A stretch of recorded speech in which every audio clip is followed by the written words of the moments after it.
동물들은요, 겨울이 되면 저마다 겨울 나는 그런 방법을 취하여 겨울을 준비합니다. 어떤 동물은요, 자신이 살고 있는 곳을 떠나서 좋은 먹이가 있는 곳으로 무리지어 이동을 합니다. 대이동을 하지요. 또 어떤 동물은 보면 동면을 합니다. 겨울잠을 잔다 이 말이에요. 어떤 동물 가운데는요, 겨울잠을 자는데 심장도 뛰지 않는 그런 동물도 있다고 합니다. 그런데 딱 봄이 되면 훌훌 털고 겨울을 이겨내고 기저귀를 펴고 또 새롭게 살아가는 것이죠. 또 어떤 동물은요, 털갈이를 해요. 그래서 묵은 털, 빳빳한 털은 벗겨내고 이제 보들보들한 따뜻한 털로 갈아입습니다. 집에서 강아지를 키워보신 분들은 그 강아지가 털갈이 할 때면 얼마나 털이 많이 빠진지 몰라요. 이루말할 수 없이 털을 막 갑니다. 이렇게 겨울나기를 준비하는 겁니다. 오늘 본문에 보니까 사도 바울이 추운 겨울을 나기 위해서 우리에게 교훈하고 있는 것을 봅니다. 그런데 사도 바울이 지금 어디에 있습니까?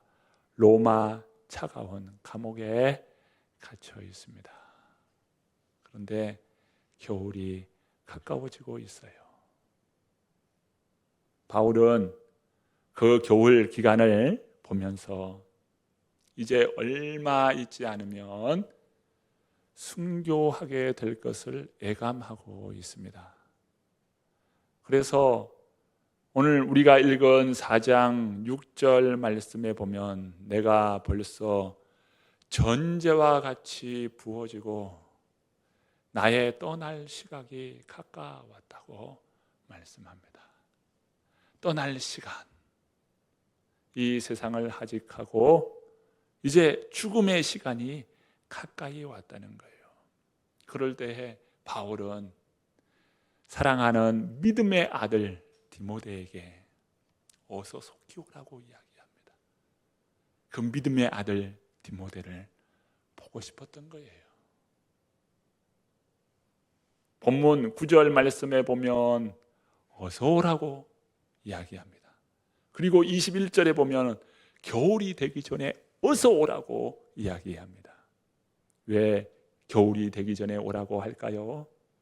지중해 연안은 겨울이 되면 얼었어요. 그래서 항구가 얼었기 때문에 겨울에는 배로 이동하지 못했습니다.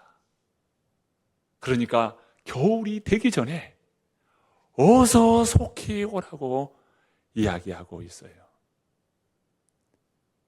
우리가 겨울이라 하면 시기적으로 겨울을 이야기할 수 있습니다. 그런데 다른 의미적으로 보면 여러 가지 의미의 겨울이 있어요. 건강의 겨울이 있고요, 환경의 겨울이 있고요, 또 나이의 겨울도 있습니다. 영적인 의미에서도 겨울이 있어요. 인생은 다 겨울을 맞이하는 때가 온다는 것입니다. 나이만 한번 두고 보더라도 여러분은 지금 봄입니까? 여름입니까? 가을입니까? 겨울입니까? 통상적으로 우리가 평균 수명을 가지고 이야기할 때 여러분은 지금 봄이에요? 여름이에요? 가을이에요? 겨울이에요? 우리는 다 인생을 살면은 그런 겨울을 누구든지 맞이한다는 겁니다. 그러면 왜 오늘 사도 바울은 이러한 겨울나기를 잘 하라고 우리에게 교훈할까요? 겨울나기를 잘 하여서 주님 주신 그 기회를 또 시간을 잘 활용하여 주의 일을 잘 감당하라는 것입니다. 남도 민요 가운데에 이 망령타령이라고 하는 그런 민요 노래가 있습니다. 그 노래는 이런 노래예요.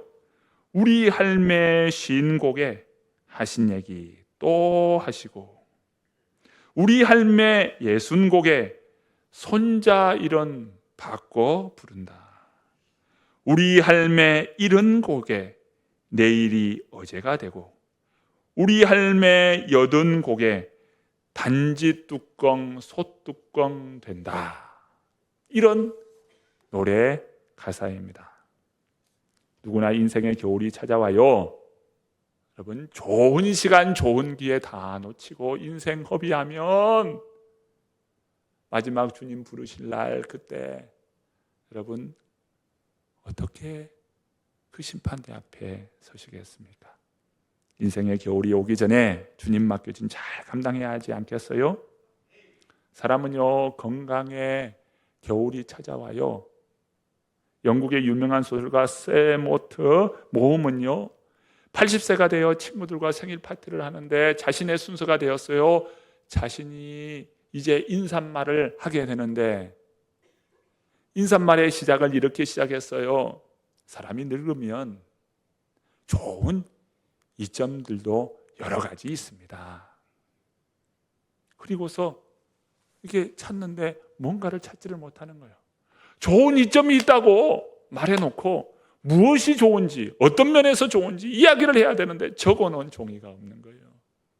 한참을 뒤지더니 또 방까지 가서 방에서 찾아봤는데 또 거기도 없어요. 결국 좋은 이점이 있습니다 말을 해놓고 무엇이 좋은 이점이 있는지 말을 하지 못했다는 겁니다. 그렇게 유명한 소설가도 나이 드니까 건강이 좋지 못하고 기억도 쇠하더라는 것이죠. 여러분, 건강이 있습니까? 이 건강도 우리의 인생에서 좋은 기회가 됩니다. 성경에 나오는 나호만 장군은요, 국방부 장관이었는데 그만 문둥병이 걸렸잖아요.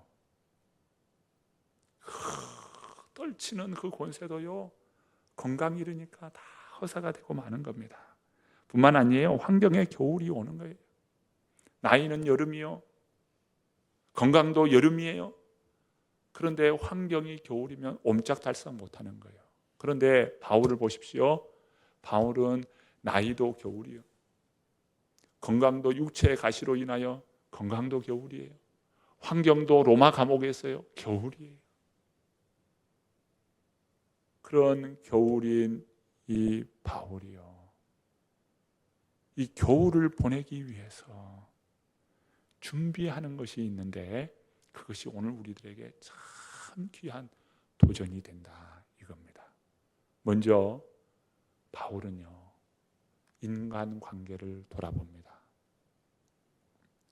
그가 가장 마음에 걸리는 사람이 있어요. 그 한 사람이 있는데 그 사람이 누굴까요? 바로 마가라고 하는 사람입니다. 그 마가가 누굴까요? 마가복음을 썼던 그 마가예요. 오늘 본문 한번 보십시다. 11절과 12절 말씀입니다. 함께 읽어봅니다. 누가만 나와 함께 있느니라. 내가 올 때에 마가를 데리고 오라. 그가 나의 일에 유익하니라. 두기고는 에베소로 보내어노라. 인간관계가 복잡한 사람은요, 그 인간관계의 겨울을 살아요. 부부도요, 원수가 되기도 합니다. 부부가 원수가 되어 보십시오. 그처럼 괴로운 것이 없어요. 하는 일도 소망이 없어요. 기쁨이 없어요. 이 부부가 원수가 되면 그렇게 괴로울 수 없습니다. 무슨 일이 손에 닿아도 제대로 잡히겠어요? 마음에 그냥 눌리는 마음이요. 여러분, 행복한 부부 생활 잘 이룰 수 있기를 바랍니다. 그것이 여러분, 나를 지키고 가정을 지키고 또 교회를 지키는 일이 바로 이 가정 아니겠어요? 여러분, 그 가정에 부부가 있어요. 직장 생활에 여러 가지 힘든 일이 많죠. 그런데요, 관계가 힘들면 아무리 많은 돈을 줘도요, 그 일을 하기가 너무 싫습니다. 상사와의 관계가 좋지 못합니다. 동료와의 관계가 좋지 못합니다. 그리고 이 부하 직원과 관계가 좋지 못해요. 여러분, 그 관계 때문에 오는 스트레스가 이루말할 수 없는 겁니다. 비록 많은 것은 아닐지라도 관계가 좋으면요, 행복하게 무슨 일이든 잘할 수 있어요. 맺힌 거 풀어야 합니다. 사도 바울요, 이제 추운 겨울을 맞이했을 때에 그가 그 인생의 겨울에서 가장 먼저 떠오르는 사람 마가였던 거예요. 사도행전 16장에 보면 이 마가 일로 인하여서 함께 동료였던 바나바와 이 바울이 심하게 다투는 내용이 나옵니다. 1차 선교 여행 때 그 마가가 중도에 포기하고 돌아왔어요. 2차 선교 여행을 떠나는 때에 바나바는 마가를 데려가자 했지만 바울은 마가를 데려갈 수 없다고 했어요. 완강하게 거부했습니다. 결국 그 일로 말미암아 바나바와 바울은 심하게 다투게 됩니다. 그로 인하여 둘이는 헤어지고 말아요. 누구 때문에요? 마가 때문에. 인생의 겨울이 왔어요. 바로 그 마가가 떠오르는 거예요. 화해해야 되고 용서해야 되고, 그리고 이 마가는 건장한 그런 청년이 되어 있기에 바울은 그 마가를 바라보면서 도리어 용기를 주고 정말 주님께서 주시는 그 말씀을 잘 감당해 줄 것을 당부하고 싶은 그 마음이 바로 바울에게 있었던 겁니다. 인생의 겨울을 어떻게 풀어가야 할까요? 맺힌 관계를 풀어라 이거예요. 인간관계다 이겁니다. 여러분, 떠오르는 사람들이 있습니까? 맺힌 관계를 잘 풀고 매듭을 잘 풀고 인생을 살아가는 우리 성도님들 되시기를 바랍니다. 또 한 사람이 오늘 본문에 나와요. 자, 이 사람은 바울을 끈질기게 괴롭혔던 사람인데요, 14절 말씀입니다. 한번 읽어볼까요? 읽습니다. 구리 세공업자 알렉산더가 내게 해를 많이 입혔음에 주께서 그 행한 대로 그에게 갚으시리니. 알렉산더가 얼마나 바울을 끈질기게 괴롭혔는지 몰라요. 그런데 오늘 본문에 이 알렉산더를 이야기하면서 마지막 당부하는 말씀을 오늘 우리들이 보는데요. 자, 15절과 16절 말씀을 또 한번 읽어봅니다. 너도 그를 주의하라. 그가 우리만을 심히 대적하였느니라. 내가 처음 변명할 때에 나와 함께한 자가 하나도 없고 다 나를 버렸으나 그들에게 허물을 돌리지 않기를 원하노라. 자, 무슨 말입니까? 허물을 돌리지 마라. 이 말은 나는 그를 이미 용서하였느니라. 허물을 그에게 돌리지 마라. 맺혀 있는 관계가 이렇게 바울이 지금 풀어나가고 있는 것입니다. 가정 안에서, 여러분 직장 안에서, 또 오늘 이웃과 우리의 여러 대하는 사람들 앞에서 여러분 맺혀 있는 관계가 있다면 이 겨울이 오기 전에 풀기를 간절히 바랍니다. 자, 두 번째 바울이 겨울을 준비하는 것이 있어요. 그 겨울의 준비 두 번째는 겉옷을 준비하더라는 겁니다. 겉옷을 준비해요. 자, 본문 13절 말씀입니다. 13절 말씀 읽어봅니다. 내가 올 때에 내가 들어와 가보의 집에 둔 겉옷을 가지고 오고 또 책은 특별히 가죽 종이에 쓴 것을 가져오라. 들어와 가보, 그 집은요 바울이 자주 드나드는 그러한 집이었습니다. 자주 드나드는 그 가보의 집에 바울이 겉옷을 두고 온 거예요. 그러니까 겨울이 되기 전에 바로 그 겉옷을 가지고 오라는 겁니다. 로마 감옥에 있는 바울, 이제 겨울이 가까워지니 얼마나 춥겠어요? 겉옷이 필요하죠. 그런데 단순히 이 겉옷은요, 추위를 극복하기 위한 그런 겉옷이라고 하는 그런 의미도 있습니다만은, 그 겉옷은 바울이 기도하는 것입니다. 그 겉옷을 뒤집어 쓰고 기도해요. 성경에 보면 겉옷에 대한 이야기가 여러 군데 나타납니다. 엘리야가 엘리사에게 남겨준 것이 무엇입니까? 바로 그 겉옷이었어요. 엘리야가 엘리사에게, 그 제자에게 남겨준 것이 바로 겉옷입니다. 그리고 엘리사가 그 겉옷을 가지고 하나님 앞에 기도하면서 그 겉옷을 두르면서 이제 엘리사의 그 능력이 그에게 갑절히 임하는 거예요. 그리고 세례 요한도 바로 그 겉옷을 입고 있었습니다. 그 겉옷의 상징은 특별히 선지자라고 하는 그런 상징의 물건이기도 했어요. 그 겉옷은 바울에게 있어서 기도하는 것입니다. 기도를 위한 일이었어요. 여러분, 겨울을 어떻게 보내야 합니까? 또 겨울을 어떻게 맞이해야 합니까? 기도가 필요하다 이거예요. 사도 바울은요, 그 삶의 자리에서 마음이 흔들리지 않았어요. 이 로마 감옥에 있지만 그의 마음이 흔들리지 않았어요. 그리고 영적으로도 흔들리지 않았습니다. 흔들리지 않을 수 있었던 이유는 무엇일까요? 바로 기도였던 것이죠. 우리가 읽은 말씀 17절과 18절 말씀을 한번 보십시오. 자, 17절 18절 말씀 읽어봅니다. 주께서 내 곁에 서서 나에게 힘을 주심은 나로 말미암아 선포된 말씀이 온전히 전파되어 모든 이방인이 듣게 하려 하심이니 내가 사자의 입에서 건짐을 받았느니라. 주께서 나를 모든 악한 일에서 건져내시고 또 그의 천국에 들어가도록 구원하시리니 그에게 영광이 세세 무궁토록 있을지어다. 아멘. 인생의 겨울을 준비하는 자, 무엇이 필요해요? 기도인 것입니다. 기도로 내 마음을 지키고 내 영성을 지키고 또 주님 주신 사역을 능력 있게 행할 수 있는 것입니다. 겨울을 어떻게 준비해야 할까요? 바울은 세 번째, 가죽 종이에요. 가죽 종이. 가죽 종이를 가져오라고 지금 디모데에게 요청하고 있습니다. 우리가 읽었던 13절 말씀에 보면 또 책은 특별히 가죽 종이에 쓴 것을 가져오라. 여러분, 이 가죽 종이는 무엇입니까? 바로 구약 성경입니다.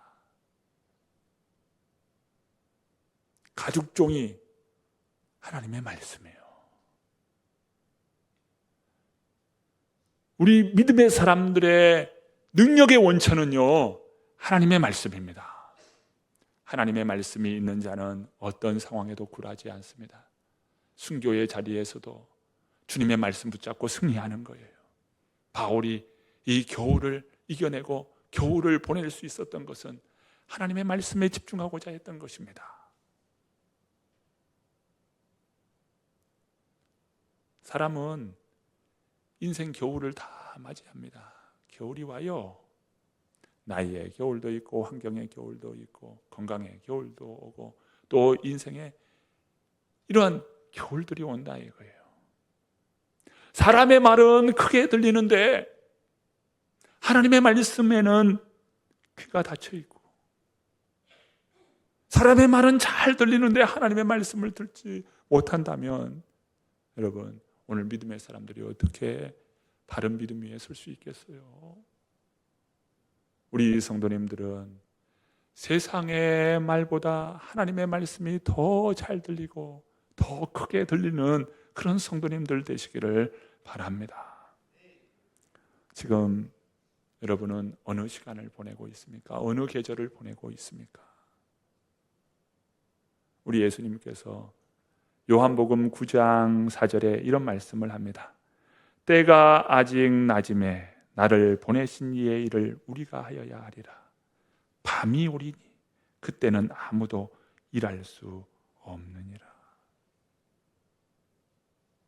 지금이 낮 시간이라는 거예요. 영적으로 볼 때 지금이 낮 시간이에요. 이 낮 시간에는 일할 수 있습니다. 그런데 영적으로 볼 때 밤이 오린다. 밤이 온다는 거예요. 그때는 일할 수 없다는 겁니다. 지금이 일할 수 있는 기회요. 주님의 영광을 드러낼 수 있는 기회입니다. 이 기회에 정말 하나님 기뻐하시는 그러한 일에 우리 모두가 우뚝 설 수 있기를 바랍니다. 이번 주에 한 소식이 들렸습니다. 우리와 함께 예배 드렸던 방정호 성도님이라고 하는 성도님이 계셔요. 이 성도님이 참 이 건강이 조금 좋지 못하고 또 생활 습관이 좋은 습관을 가지지 못했습니다. 그래서 여기에 기웃 저기에 기웃 뭐 특별히 하는 일이 없기 때문에 이곳에서 또 나타나고 또 저곳에서 나타나고 뭐 간간히 이렇게 보이곤 했습니다. 그런데 그만 이 심근경색으로 그냥 세상을 떠나게 됐어요. 그 하루 전날 우리 이기대 성도님과 그 저녁에 함께 식사를 하고 그리고 그 밤에 돌아가신 거예요. 사람이 하루아침에 이렇게도 가는구나 라고 하는 것을 보게 되었습니다. 다행스러운 것은 그래도 그 가족들이 일찍 발견을 해서 장례를 치르게 되었습니다. 누구도 초대하거나 또 부고를 보내지도 않았기 때문에 갈 수 없었지만 그런 기도하는 그런 시간을 저는 가졌습니다. 여러분, 우리가 주님의 그 부르심 안에 있을 때에 여러분은 그 하나님 앞에 어떤 모습으로 서겠습니까? 바울처럼 겨울을 잘 준비해서 후회 없는 인생을 사는 우리 모든 성도님들 되시기를 간절히 축원드립니다.